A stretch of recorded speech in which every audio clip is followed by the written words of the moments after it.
Okay, we're in this section, we're looking at vertical and horizontal lines and what their slopes are. So first part, the try these, again, just a practice of some slope calculations. So the numerator there, 3 minus 3, well, that's 0. 6 minus 2 is 4. Well, remember, 0 divided by anything is 0. So we can simplify that. Next one, 5 minus 6 is -1. 8 minus 8 is 0. Remember, we cannot divide by 0. So this is undefined. So don't just leave it as -1 over 0. Write undefined. Even if you put equals undefined, you can. Okay, that's important. So Vicky is planning to build an above ground pool. The pool needs to be on level or horizontal land. Where should Vicky build a pool? So she's got like a cross section of her yard, I guess. And so plotted some points. So she put it on a grid, plotted those points, and we need to calculate the slope of them. Now, probably you can just look at it and say, this looks horizontal. But maybe this diagram isn't accurate, but the points are. So let's actually do the calculation. So what is the slope of each area of land in Vicky's cross-section plan of her yard? So for area 1 here, I'll call this my second point. Okay, this my first point.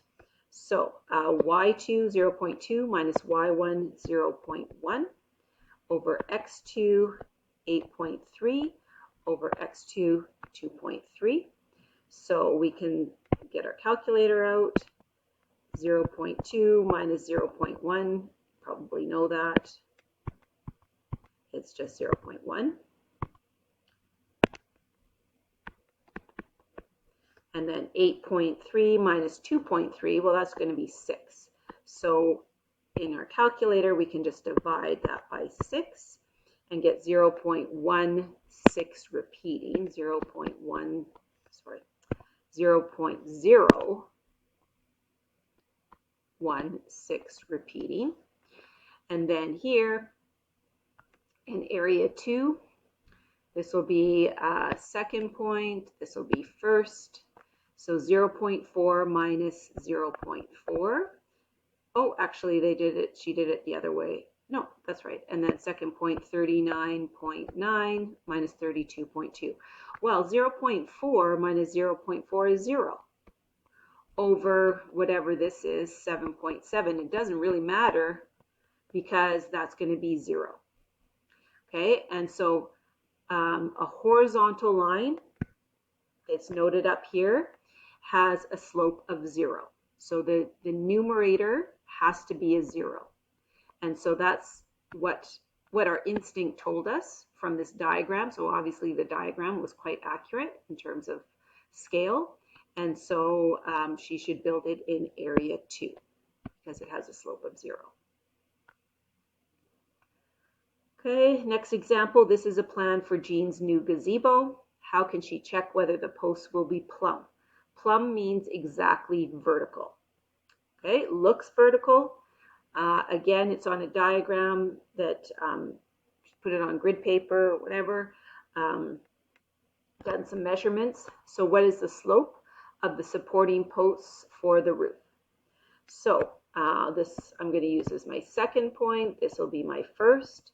So my y2 minus my y1 over my x2 minus my x1. So notice here, that's going to be 6.5 over 0. And so the slope is undefined. Okay, and so up here, vertical, it reminds you, is a line with an undefined slope, and plumb means vertical. So that means to be plumb, it has to have undefined slope. So are the posts for the roof plumb? Yes, at least that one is. Maybe the other ones aren't. The slope is undefined. Therefore, vertical.